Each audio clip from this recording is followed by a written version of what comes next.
आज हम current affairs देखने जा रहे हैं जो कि 14, 15 और 16 सितंबर 2020 के हैं। तो आ जाता है हमारा पहला प्रश्न, who is awarded bye life time achievement award bye Euromoney 2020। हाल ही में यूरोमनी 2020 द्वारा लाइफ टाइम अचीवमेंट अवार्ड से किसे सम्मानित किया गया। हमारे ऑप्शन है JP Morgan, Goldman Sachs, Brian Moynihan, Aditya Puri. तो हमारा यहाँ पे आंसर आ जाता है आदित्य पुरी। आदित्य पुरी जी ने लाइफ टाइम अचीवमेंट अवार्ड को अपने नाम किया है और जेपी मॉर्गन जो है उन्होंने वर्ल्ड्स बेस्ट बैंक एक्सीलेंसी 2020 का खिताब अपने नाम किया था। गोल्डमैन सैच्स जो है उन्होंने वर्ल्ड्स बेस्ट बैंक इन्वेस्टमेंट का अवार्ड और ब्रियन मोइनिहान ने उन्होंने बैंकर ऑफ द ईयर का अवार्ड अपने नाम किया था और ये अवार्ड्स वर्ल्ड बैंक के द्वारा उनको दिया गया है। तो अभी बढ़ते हैं हमारे दूसरे प्रश्न की तरफ। In which state of India, Prime Minister Narendra Modi inaugurated 1.7 lakh houses built under Pradhan Mantri Awas Yojana Gramin (PMAYG) in 12,000 villages? Bharat के कौन से राज्य में प्रधानमंत्री नरेंद्र मोदी जी ने 12,000 गांवों में प्रधानमंत्री आवास योजना ग्रामीण के तहत निर्मित 1.75 लाख घरों का उद्घाटन किया? तो यहाँ पे हमारा आंसर आ जाता है 4, दैट इज मध्य प्रदेश। तो हमारा आंसर आ जाएगा मध्य प्रदेश 4। तो अभी मध्य प्रदेश, पहले हम PMAG के कुछ उसके बारे में जानकारी प्राप्त कर लेते हैं कि वो कब लॉन्च हुआ था। तो वो लॉन्च हुआ था 20 नवंबर को, 20 नवंबर 2016 में वो लॉन्च हुआ था और उसका 2020 का लक्ष्य क्या था। तो उसका 2020 का लक्ष्य था कि तक सभी के लिए आवास वर्ष देना, उसका लक्ष्य ये है।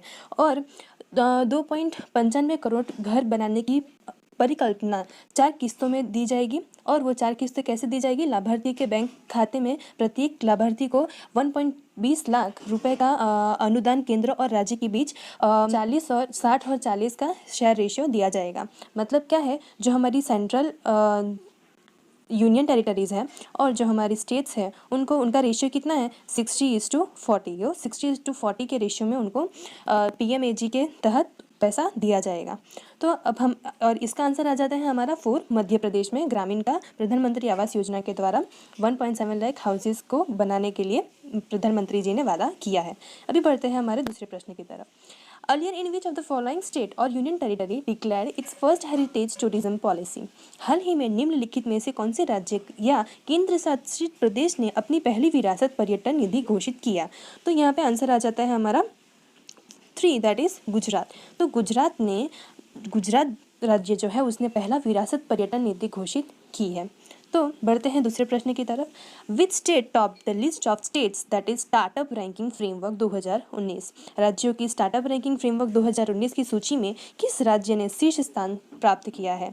तो मध्य प्रदेश जो है मध्य प्रदेश ने 2019 की सूची में राज्य के शीर्ष स्थान पर उसने प्राप्त किया है। यहाँ पे आंसर आ जाता है हमारा मध्य प्रदेश। फिर who won US open single men's tennis tournament 2020? US open cup single men's tennis tournament 2020 कौन जीता? तो यहाँ पे जीतने वाले हैं हमारे डोमिनिक थाइम ने 2020 का सिंगल US ओपन टूर्नामेंट का खिताब अपने नाम किया था और जो कि startup ranking department for promotion of industry runner up रहे थे हमारे अलेक्जेंडर ज़्वेरेव जो है वो उनके रनर अप हुए थे और इन्होंने फर्स्ट ग्रैंड स्लैम स्कोर जो है डोमिनिक थिएम ने फर्स्ट ग्रैंड स्लैम अपने नाम किया था। और वैसे 3 ग्रैंड स्लैम होते हैं, पहला है US ओपन, फिर है ऑस्ट्रेलिया ओपन कप और जो ऑस्ट्रेलिया ओपन कप है वो 2019 में हुआ था और US ओपन कप जो है वो 2020 में हुआ है। और यहाँ पे वुमेन सिंगल कौन जीती थी? तो वुमेन सिंगल जीती थी नाओमी ओसाका ने 2020 का सिंगल वुमेन्स का खिताब अपने नाम किया था नाओमी ओसाका ने। और मेंस डबल्स कौन जीते? मेंस डबल में मेट पैविक और ब्रूनो सोरस। मेट पैविक कहाँ के थे? तो क्रोएशिया के हैं और ब्रूनो सोरस कहाँ के हैं? तो ब्राज़ील के हैं। और US ओपन कैसी सतह पर खेली जाती है? तो वो US ओपन हार्ड कोर्ट की सतह पर खेली जाती है। चलिए बढ़ते हैं दूसरे प्रश्न की तरफ। Who became the new prime minister of Japan के नए प्रधानमंत्री कौन बने? तो यहाँ पे हमारा जवाब आ जाता है योशिहिडे सुगा जो है वो हमारे जापान की नए प्राइम मिनिस्टर निर्धारित किए गए हैं। पहले थे शिंजो आबे। शिंजो आबे ने स्वास्थ्य मुद्दे के कारण रिटायरमेंट की घोषणा कर दी थी। और जापान के बारे में कुछ जान लेते हैं। तो जापान का कैपिटल क्या है? टोक्यो। जापान का कैपिटल है टोक्यो। जापान कौन से नदी के बैंक पर स्थित है? तो सुमिदा नदी के किनारे जापान आया है। और मुद्रा क्या है? जापान की मुद्रा है जापानीज येन। जापानीज येन इनकी मुद्रा है, इनकी करेंसी है। अगर आपको वीडियो ये अच्छा लगे तो प्लीज़ लाइक, शेयर और सब्सक्राइब करना ना भूलिएगा और बेल आइकन को हिट कर दिए। अगर आपको करंट अफेयर रोज के रोज करंट अफेयर चाहिए तो प्लीज़ लाइक, शेयर और सब्सक्राइब कर दीजिएगा। Now, which special police force is being deployed in Uttar Pradesh by chief minister Yogi? हाल ही में उत्तर प्रदेश राज्य में केंद्र मंत्री जो है हमारे योगी राज जी ने उनके द्वारा कौन सी स्पेशल फोर्स तैनात की गई है? तो उसका आंसर आ जाता है UP special security force. UP special security force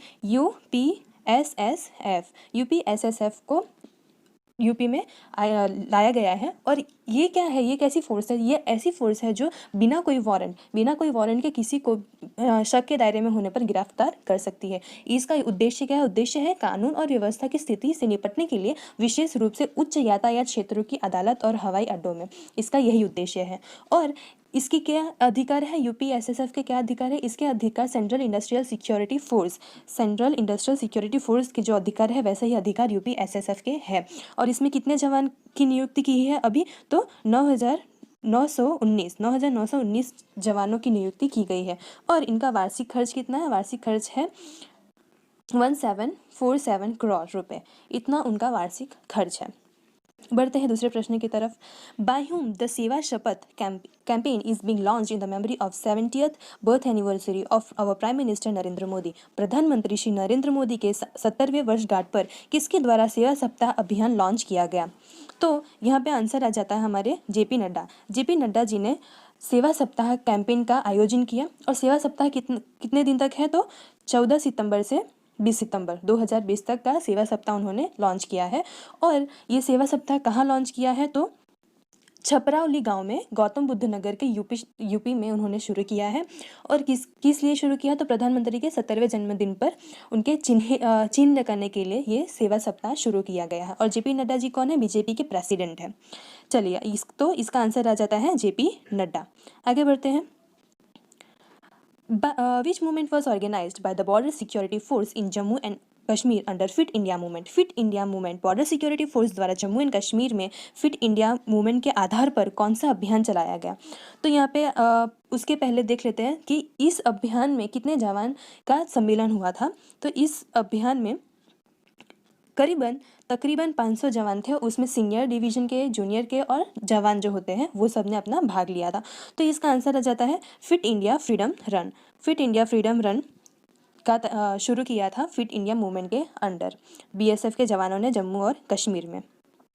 Now, Amazon's digital assistant Alexa has whose first celebrity voice of India? Amazon का जो डिजिटल सहायक एलेक्सा भारत में सबसे पहले की सेलिब्रिटी की आवाज़ है। जब एडवर्टाइजमेंट बताता है हाय अलेक्सा करके जब बोलते हैं तो जो उसकी वॉइस आती है तो वो कौन से सेलिब्रिटी की आवाज़ है? तो वो है अमिताभ बच्चन जी। इनकी आवाज़ आती है। वो भी पहले किसकी थी? तो एलेक्सा की पहले सेलिब्रिटी आवाज़ थी सैमुअल जैक्सन जो है उनकी आवाज़ पहले रखी गई थी एलेक्सा में। वो कौन से ईयर में था? वो था 2019 में पहला सैमुअल जैक्सन जी की आवाज़ रखी गई थी। और एलेक्सा की प्रारंभिक रिलीज़ कब हुई? तो 6 नवंबर 2014 में। 6 नवंबर 2014 में एलेक्सा की प्रारंभिक रिलीज़ हुई थी। Recently, in 2020, who became the executive director of World Bank, also being the IAS officer of Haryana? हाल ही में विश्व बैंक के कार्यकारी निदेशक 2020 कौन बने जो कभी हरियाणा के IAS भी रह चुके हैं? तो आंसर आ जाता है राजेश खुल्लर जी। तो राजेश खुल्लर जी जो हैं वो 2020 के executive director of world bank बने। वर्ल्ड बैंक के एग्जीक्यूटिव डायरेक्टर बने। अभी फिलहाल वे हरियाणा के मुख्यमंत्री के प्रधान सचिव मतलब के प्रिंसिपल सेक्रेटरी है। तो हरियाणा के सीएम कौन है? मनोहर लाल खट्टर जो है वो है हरियाणा के सीएम। और वर्ल्ड बैंक के बारे में जान लेते हैं। तो वर्ल्ड बैंक कहाँ है, उसका हेडक्वार्टर कहाँ है? वर्ल्ड बैंक का हेडक्वार्टर है वाशिंगटन में, वाशिंगटन डीसी में वर्ल्ड बैंक का हेडक्वार्टर है। और उसका फॉर्मेशन कब हुआ था? वर्ल्ड बैंक का फॉर्मेशन 1944 जुलाई में हुआ था। जुलाई 1944 में जो है वो वर्ल्ड बैंक का फॉर्मेशन हुआ था।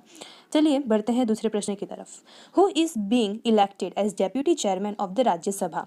हाल ही में कौन 2020 के उपसभापति के स्तर पर चुने गए?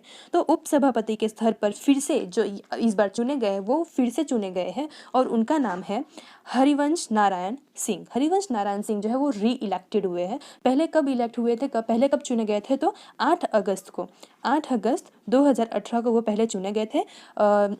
और उनकी पार्टी क्या है? जनता दल। तो राज्यसभा के चेयरमैन कौन है? तो राज्यसभा के चेयरमैन है वेंकैया नायडू, एम वेंकैया नायडू। तो हरिवंश नारायण सिंह जी जो हैं वो फिर से री इलेक्ट हुए हैं as a deputy chairman Rajya Sabha के। Who won the racing competition of F1 Tuscan grand prix 2020? इनमें से किसने रैंकिंग स्पर्धा F1 टस्कन ग्रैंड प्रिक्स 2020 जीता? तो यहाँ पे आ जाते हैं लुइस हैमिल्टन। लुइस हैमिल्टन ने जो है वो F1 टस्कन ग्रैंड प्रिक्स 2020 उन्होंने जीता। और लुइस हैमिल्टन कौन से शहर के हैं? तो वो इंग्लैंड के हैं, ब्रिटिश के हैं, और वो ब्रिटिश रेसिंग ड्राइवर हैं। और वो कौन सी गाड़ी चलाते हैं? तो वो चलाते हैं मर्सिडीज़, वो मर्सिडीज़ चलाते हैं। तो टोटल उन्होंने कितनी जीत उनके नाम हुई है? तो टोटल 89 जो है वो उन्होंने विन किए हैं racings. On which day is national engineers day is celebrated? National engineers day जो सेलिब्रेट हुआ है, कौन से दिन सेलिब्रेट करते हैं हम? तो 15 सितंबर को। 15 सितंबर को हम नेशनल इंजीनियर्स डे सेलिब्रेट करते हैं। तो वो क्यों सेलिब्रेट किया जाता है, क्यों मनाया जाता है? तो हमारे श्री मोक्षागुंडम विश्वेश्वराया के जन्म तिथि के अवसर पे हम वो 15 सितंबर को world national engineers day, world नहीं, इंटरनेशनल और वर्ल्ड नहीं, बल्कि नेशनल इंजीनियर्स डे मनाते हैं। For how many years did India is elected as a member of the United Nations Commission on Status of Women, a body of Economic and Social Council, ECOSOC, ECOSOC? कितने साल के लिए Bharat United nation commission के संयुक्त राष्ट्र आर्थिक एवं सामाजिक परिषद ECOSOC का मेंबर बना है? तो बताइए, ये प्रश्न हाल ही का है। तो ये मेंबर हमारे भारत जो है वो 4 साल का मेंबर बना है, 2021 से 2025 तक के लिए। और भारत का चुनाव हुआ है और चाइना का चुनाव नहीं हुआ है। इसमें इलेक्शन होता है। तो चाइना को सीट कितनी मिली थी? 27 वोट्स मिले थे और इंडिया को मिला था 37। और अफगानिस्तान भी इसका मेंबर है। अफगानिस्तान को कितने मिले थे? 38 सीट मिली थी। और चाइना को सिलेक्ट नहीं किया गया था और इंडिया को हमारे सिलेक्ट किया गया था। तो ये क्या है? महिलाओं की स्थिति पर आयोग, वो CSW commission status of women, CSW के तहत सिलेक्ट किया गया है भारत को। और सामाजिक परिषद का एक निकाय है। अफगानिस्तान भी इसका मेंबर बना है, जैसे कि मैंने आपको पहले बताया। तो और उसके कितने सीट्स थे? 38 सीट्स थे।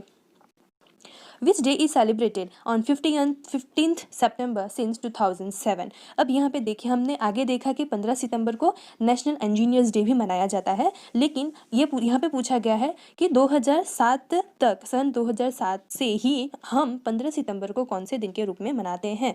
तो यहाँ पे आ जाएगा हमारा answer international democracy day. International democracy day हम मनाते हैं 2007 से ही 15 दिसंबर को। तो थीम क्या है? 2020 का थीम क्या था? इंटरनेशनल डेमोक्रेसी डे का थीम था कोविड-19 स्पॉटलाइट ऑन डेमोक्रेसी। इसका थीम था कोविड-19 spotlight on democracy. AIIMS is going to be established under Pradhan Mantri Swasthya Suraksha Yojana PMSSY university of Bihar. Bihar की किस शहर में जो है वो एम्स का स्थापना होने वाली है? किसके अंतर्गत? तो प्रधानमंत्री स्वास्थ्य सुरक्षा योजना के अंतर्गत। तो वो एम्स की स्थापना होने वाली है दरभंगा। अभी बिहार में बहुत नए नए प्रोग्राम्स जो है वो लेकर आया जा रहा है। सो जो भी बिहार में जितने भी प्रोग्राम्स है, प्लीज़ उसे नोट डाउन कर लीजिएगा। तो यहाँ पे आ गया है एम्स जो है वो दरभंगा में फिर से एक एम्स की नई हॉस्पिटल बनने वाली है। Which special police force is deployed in Chhattisgarh in order to counter the Maoist in Bastar? Chhattisgarh के बस्तर शहर में उग्रवादियों का मुकाबला करने के लिए कौन सी विशेष पुलिस इकाई की स्थापना की गई है? तो यहाँ पे हमारा आंसर आ जाता है Bastar special force. Bastar special force जो है छत्तीसगढ़ ने लेकर आए हैं, बस्तर स्पेशल फोर्स। और ये सभी 1980 के दशक से मावोसियो समस्याओं का सामना कर रहे हैं। ये छत्तीसगढ़ में माओइस्ट जो होते हैं वो उनका तबादला 1980 से ही चलता आ रहा है और उससे छुटकारा पाने के लिए जो है बस्तर स्पेशल फोर्स लाई गई है। तो ये क्या है, बस्तर स्पेशल फोर्स में स्थानीय इलाकों के युवकों को शामिल करेंगे। तो इसमें कोई और नहीं बल्कि वहीं के स्थानीय युवकों को इसमें शामिल करेंगे और माओइस्ट जो है उनसे हमें छुटकारा मिलेगा। Now, in Jammu and Kashmir, the Horticulture Department has launched which program in order to promote organic fruit production? Jammu Kashmir में बागबानी विभाग ने घर की खपत के लिए जैविक फल उत्पाद को बढ़ावा देने के लिए कौन सा कार्यक्रम शुरू किया है? तो इन्होंने शुरू किया है बैकयार्ड हॉर्टिकल्चर को शुरू किया है। कहाँ शुरू किया है? तो ये बहुत ज़रूरी है, इसको नोट डाउन कर लीजिएगा। पंचायत जसवान महर ब्लॉक जम्मू जिला में है जो कि, और उसका कैपिटल एक्सपेंडिचर स्कीम के तहत योजना शुरू की गई है। ये जो हॉर्टिकल्चर बैकयार्ड हॉर्टिकल्चर है इसको किसके तहत, कौन से स्कीम के तहत शुरू किया गया? तो कैपिटल एक्सपेंडिचर के तहत। और इसमें क्या है, इसमें 200 रुपये की लागत वाले कम से कम 3 फलों के पौधे को किसानों के बीच वितरित किया जाएगा। हॉर्टिकल्चर बैकयार्ड में क्या है, तो किसानों को 200 रुपये की लागत वाले कम से कम 3 फलों के पौधों को उन्हें दिया जाएगा। और इससे क्या होगा, बैकयार्ड हॉर्टिकल्चर में क्या होगा कि जो घर में जिनके ऑर्गेनिक फ्रूट नहीं मिलते हैं उन्हें ये समस्या से छुटकारा मिलेगा और सभी को उनकी ज़रूरियात फलों की निर्यात की जाएगी। अभी दूसरे प्रश्न है, due to the forthcoming Durga Puja the impact of which fish from Bangladesh is being reduced in India? हाल ही में आगामी दुर्गा पूजा को मद्देनजर रखते हुए बांग्लादेश से कौन सी मछली का आयात कम कर दिया गया है? तो आपको पता है कि हम बांग्लादेश में जो है वो बांग्लादेश में हिल्सा मछली का उत्पादन बहुत होता है। तो बांग्लादेश से हमारे भारत में हिल्सा मछली का इम्पोर्ट होता है। और अभी दुर्गा पूजा आने की वजह से दुर्गा पूजा तक कोई जो है वो फिश नहीं खाता है, मछली नहीं खाता है। इसकी वजह से हमारे सरकार ने जो है वो हिल्सा मछली का जो इम्पोर्ट हो रहा था उसको कम कर दिया है। कॉमर्स मंत्रालय ने 9 एक्सपोर्टर्स को भारत में कुल 1500 टन हिल्सा भेजने की अनुमति दी। खाली 1500 टन हिल्सा भेजने की अनुमति दी है, पहले उससे ज़्यादा इंपोर्ट होता था। और ये कब तक होगा, तो 10 अक्टूबर तक 1500 टन हिल्सा आएगी हमारे भारत में। और उसके बाद जो है 22 अक्टूबर को हमारा दुर्गा पूजा शुरू हो रहा है। इसकी वजह से इंपोर्ट जो है हमारे इंडिया में बांग्लादेश की तरफ से वो कम हो जाएगा। Through which launching centre the 9 satellites of India वो launched in the sea orbit? China ने अपने 9 सैटेलाइट को कौन से लॉन्च सेंटर से समुद्री ऑर्बिट में लॉन्च किया? तो यहाँ पे आंसर आ जाता है हमारा Taiyuan satellite launch centre TSLC के द्वारा उन्होंने अपना सैटेलाइट लॉन्च किया। तो चाइना का कैपिटल क्या है? चाइना का कैपिटल है बेजिंग है चाइना का कैपिटल। और उसकी मुद्रा क्या है? उसकी मुद्रा है रेनमिनबी उसकी मुद्रा है। और उसके प्रेसिडेंट कौन है? उन्हें कौन भूल सकता है? शी जिनपिंग, क्योंकि अभी चाइना और भारत की बॉर्डर की जो लड़ाई है बहुत सुर्खियों में आ रही है। तो प्रेसिडेंट शी जिनपिंग है चाइना के। तो the interior designer Gauri Khan debuted her which first book? Interior designer Gauri Khan की पहली पुस्तक का नाम क्या था? तो उनकी पहली पुस्तक उन्होंने अभी हाल ही में लिखी है और उसका नाम है माई लाइफ ऑफ डिज़ाइन जो है ये पुस्तक गौरी खान ने लिखा है। और गौरी खान कौन है? गौरी खान एक इंटीरियर डिज़ाइनर है और वह शाहरुख खान एक्टर जो है उनकी वाइफ है। तो यहाँ पे ये जो खुल्लम खुल्ला बुक लिखी गई है ये लिखी गई है ऋषि कपूर ने, इन्हें लिखा है ऋषि कपूर ने। द ग्रेट इंडियन डायर लिखा है शिल्पा शेट्टी जी ने। और 20 ईयर्स ऑफ डिकेड लिखा है शाहरुख खान जी ने, जो कि गौरी खान के हस्बैंड है। What is the title of the report by global preparedness monitoring board of covid pandemic? वैश्विक तैयारी निगरानी बोर्ड द्वारा कोरोना पर रिपोर्ट का शीर्षक क्या दिया? इसका शीर्षक क्या दिया है? तो अ वर्ल्ड इन डिसऑर्डर इसका शीर्षक है अ वर्ल्ड इन डिसऑर्डर। तो इसमें क्या दिया गया है? तो ग्लोबल प्रिपेयर्डनेस मॉनिटरिंग बोर्ड ने कोविड के ऊपर पूरी जानकारी दी है। इनके हिसाब से कम 500 सालों तक जो है हमारी पूरी दुनिया कोविड के वैश्विक महामारी से जूझती रह जाएगी। तो आपको करंट अफेयर्स की जानकारी और चाहिए, प्रतिदिन चाहिए, तो प्लीज़ चैनल को सब्सक्राइब कीजिएगा, लाइक की बटन क्लिक कीजिएगा और प्लीज़ शेयर कीजिएगा, जितना भी हो सके शेयर करिएगा और प्लीज़ बेल आइकन को हिट